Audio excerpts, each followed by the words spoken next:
Periods.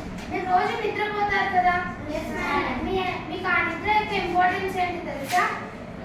మనకు dreams ఎందుకు వస్తాయి తెలుసా? మనం నిద్రపోయినప్పుడు మనం పొద్దున్న నుంచి వర్క్స్ అన్ని చేస్తాం కదా, ఆ వర్క్స్ అన్ని చేసినందుకు మన బాడీ స్ట్రెయిన్ అయిపోయి ఉంటుంది. దాన్ని అలసట అంటాం. అలసట తీరడానికి మన బాడీ యాక్టివ్గా ఉండడానికి, అంటే నెక్స్ట్ డే యాక్టివ్గా ఉండడానికి, అలసట తీరడానికి మనం నిద్రపోతాం కదా. కొన్నిసార్లు మనం నిద్రపోయినప్పుడు కళలు వస్తుంటాయి.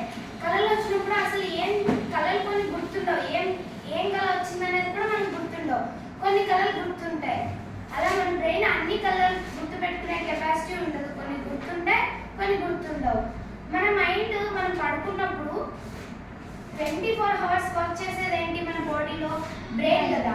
మనం పడుకున్నప్పుడు ఆ బ్రెయిన్ కూడా స్లో అవుతుంది, మన బ్లడ్ ప్రెషర్ స్లో అవుతుంది, మన మజిల్స్ ఉంటాయి కదా పనిచేయడం, అవి కూడా స్లో అవుతాయి. అన్నీ మన బాడీ టెంపరేచర్ అన్నీ మనం పడుకున్నప్పుడు రెస్ట్ తీసుకుంటాయి మన బాడీలో పార్ట్స్ అన్నీ. మనం ఎంత బాగా నైట్ 7 to 8 hours ప్రతిరోజు మనం ఎంత బాగా నిద్రపోతే నెక్స్ట్ డే మనం అంత యాక్టివ్గా మన వర్క్స్ని కంప్లీట్ చేసుకోగలము.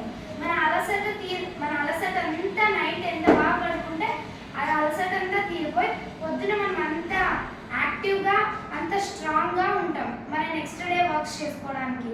మనం